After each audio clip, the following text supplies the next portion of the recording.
तो बच्चों हमारा प्लैंक क्वांटम थ्योरी के बाद, प्लैंक क्वांटम थ्योरी के बाद से पहले इनफैक्ट एक टॉपिक छूट गया था, photo electric effect. Basically photo electric effect समझ में तब आता है जब प्लैंक क्वांटम थ्योरी पढ़ते हैं, है ना। बाकी टॉपिक ये फोटो प्लैंक क्वांटम थ्योरी से पहले का ही है, ठीक है। तो हम बता रहे थे आपको photo electric effect. Photo electric effect क्या है? Phenomena of emission of electron from metal surface when a light of particular frequency fall on it. The electron emitted from a metal surface is called photoelectron. ऐसा होता है बच्चों, मैं आपको इसे थोड़ा सा और डिटेल से समझाने की कोशिश करता हूँ कि जैसे ये मेटल सरफेस है, ठीक है, एक फ्रीक्वेंसी की लाइट ऐसी आएगी, एक फ्रीक्वेंसी की लाइट ऐसी आएगी जब ये यहाँ पे स्ट्राइक करेगी तो इस मेटल सरफेस में से इलेक्ट्रॉन निकल जाएगा। ये लाइट है, ये इलेक्ट्रॉन इजेक्ट आउट होगा। ऐसा नहीं है कि किसी भी मेटल से कोई भी लाइट इलेक्ट्रॉन निकाल देगी, ये डिपेंड करता है मेटल के नेचर पर और जो लाइट फॉल हो रही है उसकी एनर्जी पर। लाइट फॉल हो रही है उसकी एनर्जी और मेटल के नेचर पर। तो होता ही है। अब इस पर जैसे कुछ टर्म्स हैं, इधर ध्यान दो। जैसे मैं समझाऊंगा work function, minimum energy required to no electron is called work function. ऐसा होता है बच्चों, आपको पता है एटम का बेसिक स्ट्रक्चर तो आपको पता ही है कि ये न्यूक्लियस है, ये इलेक्ट्रॉन है, ये इलेक्ट्रॉन इसके चारों तरफ घूमता है और इस इलेक्ट्रॉन पे न्यूक्लियस का होल्ड है, इस इलेक्ट्रॉन पे न्यूक्लियस का होल्ड है, ठीक है। तो ये इस तरीके से समझो, जब हम छोटे बच्चे क्या करते हैं, कंकड़ पे धागा बांध देते हो, ऐसे ऐसे घुमाते हैं, तो आप अपने आप को न्यूक्लियस समझो और जो पत्थर है वो इलेक्ट्रॉन की तरह घूम रहा है ना, और मैंने उस धागे को पकड़ रखा है, एक फोर्स है ना। तो इलेक्ट्रॉन घूम रहा है, तो न्यूक्लियस ने इलेक्ट्रॉन को होल्ड भी कर रखा है, ये घूम भी रहा है, ठीक है। तो वर्क फंक्शन क्या करता है? वर्क फंक्शन की वजह से इलेक्ट्रॉन और न्यूक्लियस का फोर्स खत्म हो जाता है। अब इस इलेक्ट्रॉन पर न्यूक्लियस का कोई कंट्रोल नहीं। अब इस इलेक्ट्रॉन पे, अच्छा, अगर आपने वर्क फंक्शन के बराबर एनर्जी दी तो क्या होगा? ऐसा नहीं इलेक्ट्रॉन इजेक्ट आउट हो जाएगा, इलेक्ट्रॉन इजेक्ट आउट नहीं होगा। हाँ, इलेक्ट्रॉन फ्री हो जाएगा। इलेक्ट्रॉन क्या हो जाएगा? फ्री। समझ आया? और मैं भी और डिटेल से बताऊंगा, पहले कुछ टर्म्स देख लो। वर्क फंक्शन हो गया, threshold frequency, frequency associated with work function या frequency associated with threshold energy. क्योंकि वर्क फंक्शन का एक और नाम है थ्रेशोल्ड एनर्जी। वर्क फंक्शन यानी वो फ्रीक्वेंसी जो वर्क फंक्शन से रिलेट करती है उसे कहते हैं थ्रेशोल्ड फ्रीक्वेंसी। वर्क फंक्शन की फ्रीक्वेंसी, थ्रेशोल्ड एनर्जी की फ्रीक्वेंसी, थ्रेशोल्ड एनर्जी की फ्रीक्वेंसी। थ्रेशोल्ड एनर्जी क्या है? जो न्यूक्लियस और इलेक्ट्रॉन के बीच के फोर्स को खत्म कर दे, जो इलेक्ट्रॉन और न्यूक्लियस के बीच के फोर्स को खत्म कर दे उसे कहते हैं वर्क फंक्शन। उसका एक और नाम है थ्रेशोल्ड एनर्जी। और इस एनर्जी से रिलेटेड फ्रीक्वेंसी को क्या कहते हैं? Threshold frequency. अब थ्रेशोल्ड फ्रीक्वेंसी को जैसे वर्क फंक्शन को रिलेट करें तो W इज इक्वल टू क्या हो जाएगा? H nu note. Threshold frequency का फॉर्मूला है न्यू नोट। अब न्यू नोट क्या हो जाएगा? C by lambda note. अच्छा, थ्रेशोल्ड फ्रीक्वेंसी का एक और नाम है जिसको हम कहते हैं critical frequency, also called critical frequency. समझा? इसका एक और नाम दे दिया क्रिटिकल फ्रीक्वेंसी, ठीक है। अब जैसे थ्रेशोल्ड फ्रीक्वेंसी है, एक और टर्म बताते हैं बच्चों को, क्या?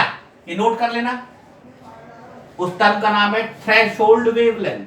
थ्रेशोल्ड वेवलेंथ, लैम्डा नोट, वही wavelength. Wavelength associated with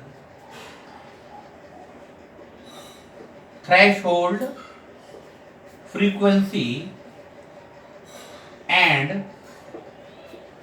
threshold energy. यानी इस एनर्जी की वेवलेंथ को क्या कहेंगे?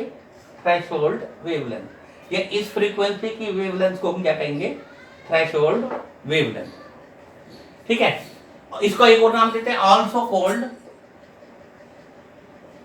Also called critical wavelength, critical wavelength. Clear हो गया? ठीक है, तो क्रिटिकल फ्रीक्वेंसी पता लग गई। अब अच्छा, अब हम आपको थोड़ा सा और इलेबोरेट करेंगे। देखो हम ये कहते हैं, जैसे कि ये मैंने बताया था आपको, ये तो आप नोट कर लेना इसे आराम से, है ना। अब हम समझाएंगे इक्वेशन, किस बेस पे हम ये इसको एक्सप्लेन करेंगे, है ना।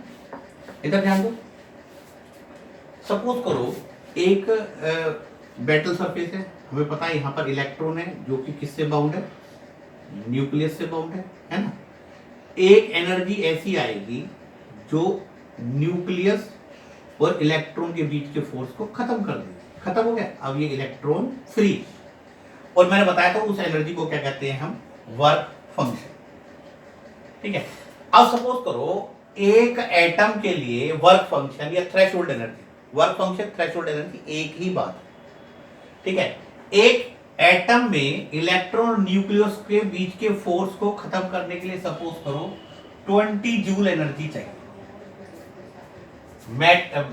न्यूक्लियस और इलेक्ट्रॉन के बीच के फोर्स को खत्म करने के लिए कितनी एनर्जी चाहिए, 20 जूल। अब आपने क्या कर दिया, 30 जूल प्रोवाइड कर दी। 20 जूल देने तो क्या होगा, ध्यान दो, 20 जूल देने से वो इलेक्ट्रॉन फ्री हो जाएगा सरफेस पे, वो निकलेगा नहीं। समझा? मैंने बताया कि इस फोर्स को खत्म करने के लिए कितनी एनर्जी की जरूरत है, 20 जूल। तो ये हो गया वर्क फंक्शन। और आपने एनर्जी दी 30 जूल। ई कितनी दी, 30 जूल। ई क्या है, एनर्जी ऑफ इंसिडेंट लाइट या एनर्जी ऑफ इंसिडेंट फोटोन। वो फोटोन जो यहां स्ट्राइक हो रहा है, फोटोन मैं आपको बता ही चुका हूं, लाइट का पैकेट जो यहां स्ट्राइक होता है, उस फोटोन, जब वो फोटोन यहां स्ट्राइक होगा तो वो क्या करेगा, न्यूक्लियस और इलेक्ट्रॉन के बीच के फोर्स को खत्म कर देगा। लेकिन हमें चाहिए तो 20 जूल था, लेकिन 20 जूल से कुछ होना ही नहीं है, क्योंकि 20 जूल तो इसके बीच के फोर्स को खत्म करता है। अगर हमने 30 जूल दे दिया तो जो रेस्ट जो बच गया 10 जूल, नहीं समझे। ई तो है energy of light, energy of photon जो हम दे रहे हैं, और डब्ल्यू क्या है, वर्क फंक्शन। अगर ये दोनों बराबर है तो कोई दिक्कत नहीं, इलेक्ट्रॉन ही रहेगा। लेकिन ये ज्यादा है, ये कम है, ये 30 है, ये 20 है, तो 10 जूल है वो किस में कन्वर्ट हो जाएगा, काइनेटिक एनर्जी में। अगर आप 20 जूल एनर्जी दोगे तो इलेक्ट्रॉन यहीं पड़ा रहेगा। 19 जूल दोगे तो क्या होगा, कुछ नहीं होगा, इलेक्ट्रॉन यूं ही मस्त घूमता रहेगा। 19 जूल से भी कुछ नहीं होना। जब तक आप 20 जूल एनर्जी नहीं दोगे तब भी कुछ नहीं होना। 20 जूल देने में क्या होगा, फ्री रहेगा इलेक्ट्रॉन, लेकिन निकल के नहीं भागेगा। भागेगा कब, जब आप उसे 30 जूल एनर्जी दोगे। समझ रहे ना, भागोगे कब, जो रेस्ट ऑफ द जो 10 जूल है, ये 30 थी, ये 20 थी, और जो काइनेटिक एनर्जी यानी उस इलेक्ट्रॉन की काइनेटिक एनर्जी आ जाएगी 30 माइनस 20 दैट इज 10 जूल। कुछ बच्चे उल्टे सीधे क्वेश्चन करते हैं कि सर आपने 20 जूल एनर्जी दी तो क्या होगा, कुछ नहीं होगा, इलेक्ट्रॉन फ्री हो जाएगा। 19 जूल दी, फ्री भी नहीं होगा। 19.9 जूल दी, तब भी कुछ नहीं होना। 20.1 जूल देती तो जो 0.1 जूल है वो काइनेटिक एनर्जी में कन्वर्ट हो जाएगी। बात समझ आ रही है? अब सपोज करो हम आपको एक एग्जांपल देते हैं कि जैसे आपको मम्मी ने कहा भाई 1 किलो चीनी लिया, और मम्मी ने दे दिया आपको 40 रुपए किलो रेट है, और अननोन जगह है, मम्मी ने आपको दे दिया 39 रुपए। ठीक है, वहां बिलिंग होती है तो वो आपको कोई चीनी नहीं देगा। अगर आप पे 40 रुपए है तो आपको चीनी तो मिल गई, लेकिन आपको क्या फायदा हुआ, ना तो आपको बर्गर मिला ना चॉकलेट मिले। तो आप चीनी लेने कब जाओगे, जब आपको 50 रुपए मिलेंगे। 50 रुपए में 40 रुपए की तो आप चीनी लोगे और 10 रुपए का आप समोसा खाओगे। समझ में आ रहा है ना? तो यही कंसेप्ट इलेक्ट्रॉन का है। आपने इलेक्ट्रॉन को 20 जूल एनर्जी दे दी, इलेक्ट्रॉन को कोई फायदा नहीं हुआ। इलेक्ट्रॉन तो भाई 20 जूल ने तो न्यूक्लियस और इलेक्ट्रॉन के बीच के फोर्स को खत्म किया है। अब आपने दे दी 25 जूल, तो 25 जूल से क्या हुआ, 5 जूल इलेक्ट्रॉन की, 5 जूल क्या हो जाएगी, इलेक्ट्रॉन की काइनेटिक एनर्जी। तो ये मैंने बहुत आपको क्लियर करके समझा दिया। अब इसको फर्दर मैं इलेबोरेट कर रहा हूं, इधर ध्यान दो, फॉर्मूला किस तरीके से करना है। इसके बाद हमारे न्यूमेरिकल है। कोई डाउट हो तो यू कैन आस्क, आप पुट कीजिए अपने क्वेश्चंस को, मैं आपको जवाब जरूर दूंगा। सपोज करो हम कहते हैं E is the energy of incident light, E is the energy of incident light. अब ये इंसिडेंट लाइट क्या होती है भाई, ये मेटल सरफेस है, ये कोई रे आई है जो स्ट्राइक हो रही है, तो इस रे की जो एनर्जी है ये इंसिडेंट है, ये स्ट्राइक होने वाली रे को क्या कहते हैं, इंसिडेंट लाइट, या फोटोन भी हो सकता है। Is the energy of incident photon, जो फोटोन स्ट्राइक हो रहा है, and W is what, work function या थ्रेशोल्ड एनर्जी। तो E इज इक्वल टू क्या आ गया, W plus kinetic energy. E क्या है, h न्यू, W क्या है, h D naught plus kinetic energy. और काइनेटिक एनर्जी क्या आ जाएगा, इधर ध्यान दो, काइनेटिक एनर्जी आ जाएगा h nu minus h nu naught. Nu naught मैंने आपको बताया था थ्रेशोल्ड फ्रीक्वेंसी, और काइनेटिक एनर्जी क्या आ जाएगा, h कॉमन ले लो, nu minus nu naught. Kinetic energy का फॉर्मूला आपको पता होना चाहिए, क्या होता है, हाफ mv स्क्वायर। क्या होता है, हाफ mv स्क्वायर। तो कई बार वेलोसिटी ऑफ इलेक्ट्रॉन भी पूछ लेते हैं। अब हम क्या करेंगे, अब हम इसके एनसीईआरटी के न्यूमेरिकल करेंगे, ठीक है, नोट कर लो सारे। तो बच्चों ये एनसीईआरटी का न्यूमेरिकल है, एक्सरसाइज एग्जांपल है, एग्जांपल है ना। तो एग्जांपल में क्या है, the threshold frequency of metal दे रखी है, यानी न्यू नोट दे रखा है, न्यू नोट दे रखा है कितना, 7 × 10⁻14 hertz. Calculate the kinetic energy of electron emitted when radiation of frequency 1 × 10⁻15 hertz fall on it. अब ये क्या है, फॉल ऑन इट, जो फोटोन स्ट्राइक हो रहा है मेटल सरफेस पे, उसकी फ्रीक्वेंसी, यानी कि frequency of incident light, frequency of what, incident light. तो जो आपको न्यू दे रखा है 1 × 10⁻15 हर्ट्ज दे रखा है। आपको निकालना काइनेटिक एनर्जी, अभी मैंने बताया था काइनेटिक एनर्जी क्या होता है, E माइनस W। E क्या होता है, h nu minus h nu naught, h common ले लो, nu minus nu naught, h की वैल्यू बाद में लिख देंगे, चलो h न्यू की वैल्यू कितनी है, न्यू की वैल्यू है 1 × 10⁻15 माइनस ये कितना जाएगा, 7 × 10⁻14 h।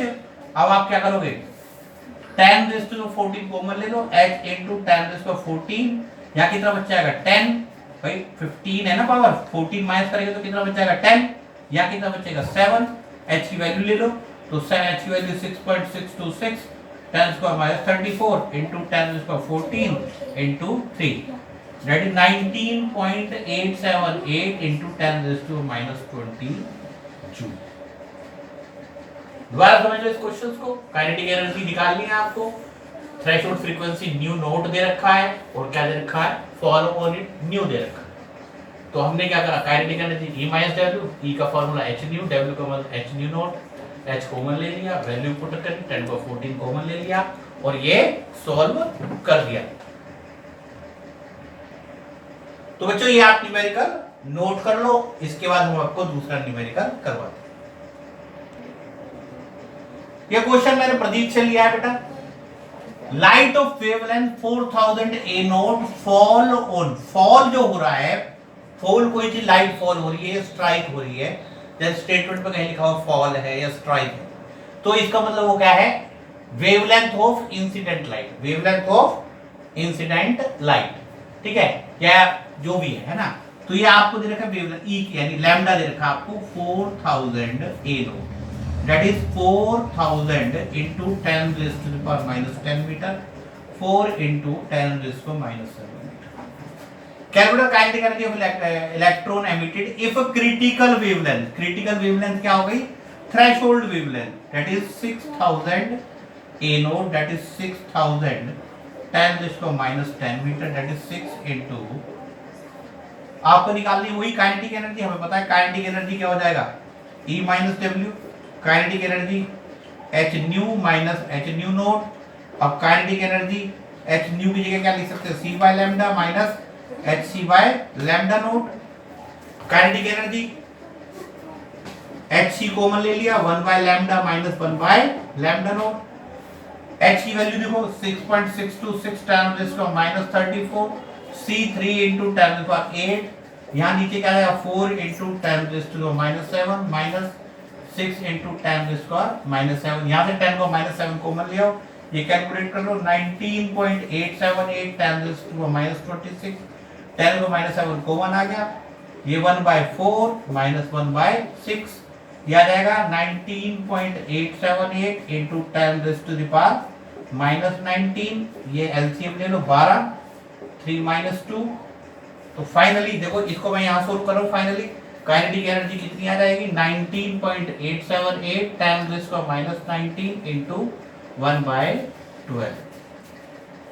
तो पिछला क्वेश्चन था उसमें फ्रीक्वेंसी थी, इस क्वेश्चन में वेवलेंथ है, ये वेवलेंथ इंसिडेंट लाइट की है लैम्डा है, ये वेवलेंथ लैम्डा नोट है, E minus W, H new naught, new की जगह C by lambda, new note की जगह C बाय लैम्डा नोट, है ना, एच सी कॉमन लिया, लैम्डा की वैल्यू रखी और बाद में सॉल्व कर लिया।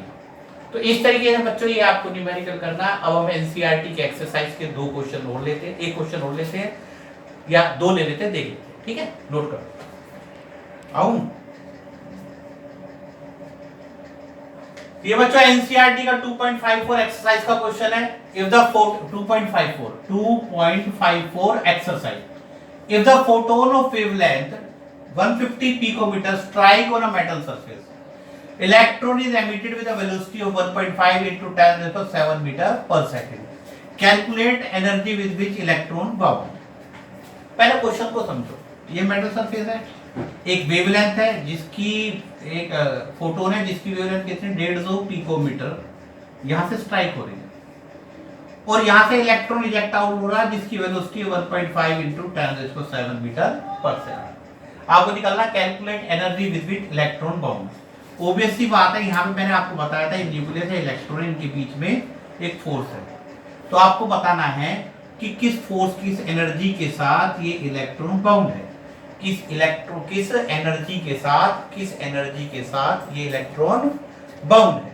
यानी कि आपको इस क्वेश्चन में निकालना है वर्क फंक्शन। क्या निकालना है? Work function.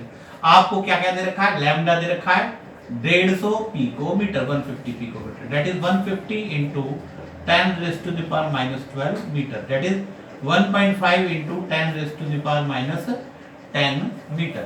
वेवलेंथ हो गया। इससे हम क्या निकाल लेंगे? Energy of incident light, that is hc by lambda, h 6.626 10⁻34, 3 into 10⁻8, 1.5 into 10⁻⁻10। Calculation तो सिंपल सी हो रही है, ठीक है। ये ऊपर चला जाएगा, ये 18 हो जाएगा, 18 ये 2 हो जाएगा, ये 18 ये 16 हो जाएगा, ये 2 से मल्टीप्लाई कर दो, ये आ जाएगा 13.252 into 10⁻16। ये energy of incident light. Velocity of electron 1.5 into 10⁻⁷ metre पर सेकंड। इससे क्या निकाल लेंगे? Kinetic energy. काइनेटिक एनर्जी का फॉर्मूला बताओ। पता है ना काइनेटिक एनर्जी का फॉर्मूला क्या है? काइनेटिक एनर्जी का formula half mv², half mass of electron कितना है 9.1, ये पता होना चाहिए। वेलोसिटी 1.5 10⁻⁷ का स्क्वायर। इससे क्या आ जाएगी? Kinetic energy. काइनेटिक एनर्जी ये कितनी आ जाएगी? ऑलमोस्ट ये आ जाएगी kinetic energy 1.023 into 10⁻⁻16। 1 point calculate कर लेना आप 10⁻⁻16। अब हमें क्या निकालना? Work function. हमें पता है काइनेटिक एनर्जी क्या होता है? E minus W. तो W क्या आ जाएगा? E minus kinetic energy. Energy कितनी है? 13.252 10⁻⁻16 माइनस 1.023 10⁻⁻16। तो 10⁻⁻16 आप कॉमन ले लेना, 13.252 माइनस 1.2023। बच्चों इतना तो आपको सोल्व करना भी आना चाहिए। दोबारा एक बार फिर समझ लो, ये स्ट्राइक हो रहा था, यानी कि इंसिडेंट एनर्जी का वेवलेंथ, इंसिडेंट एनर्जी का वेवलेंथ, ये एनर्जी इंसिडेंट एनर्जी इतनी। वेलोसिटी ऑफ इलेक्ट्रॉन, उससे क्या निकल के आई? Kinetic energy. निकालना क्या है? Calculate the energy with which electron bound. यानी कि हमें वो एनर्जी निकालनी है जिससे इलेक्ट्रॉन न्यूक्लियस से बाउंड होता है, that is what work function. ठीक है, नोट कर लो बढ़िया तरीके से समझ लो, कोई डाउट हो तो पूछ लो। ये भी एक्सरसाइज का क्वेश्चन है, 10वां 12वां क्वेश्चन है, देख लेना कौन सा है, मुझे याद नहीं। The photon of wavelength 4 × 10⁻⁷ metre strike, यानी कि आपको wavelength of incident light, incident जो मेटल पे स्ट्राइक हुई है, एनर्जी दे रखी है, वेवलेंथ दे रखी है, सॉरी कितनी 4 × 10⁻⁷। ठीक है, वर्क फंक्शन आपको दे रखा है इलेक्ट्रॉन वोल्ट में, वर्क फंक्शन दे रखा है 2.13 इलेक्ट्रॉन वोल्ट। इसको आप चाहो तो किससे निकाल सकते हो, जूल में निकाल सकते हो। 1 इलेक्ट्रॉन वोल्ट आपको पता होना चाहिए, 1 इलेक्ट्रॉन वोल्ट होता है 1.6 10⁻⁹ कूलम, सॉरी जूल। अब इसमें देखो पार्ट से क्वेश्चन करो, ये तो आपको वर्क फंक्शन दे दिया, ये energy wavelength of incident light दे दी। पहला पार्ट क्या है, एनर्जी ऑफ फोटोन निकालनी है, इस फोटोन की एनर्जी निकालनी है, वो भी इलेक्ट्रॉन वोल्ट में। पहले हम एनर्जी ऑफ फोटोन निकालेंगे, सिंपल लैम्डा दे रखा है, हमें पता है एनर्जी निकालने का formula E = h/nu, E = hc/λ, h 6.626 10⁻34, 3 × 10⁸, 4 × 10⁻⁷। तो एनर्जी कितनी आ जाएगी 19.878 × 10⁻⁴ कर लो -19, ठीक है 10⁻⁹, ठीक है, और डिवाइड बाय कितना आ गया 4। तो अब इधर ध्यान दो, ये देखो ये आ जाएगा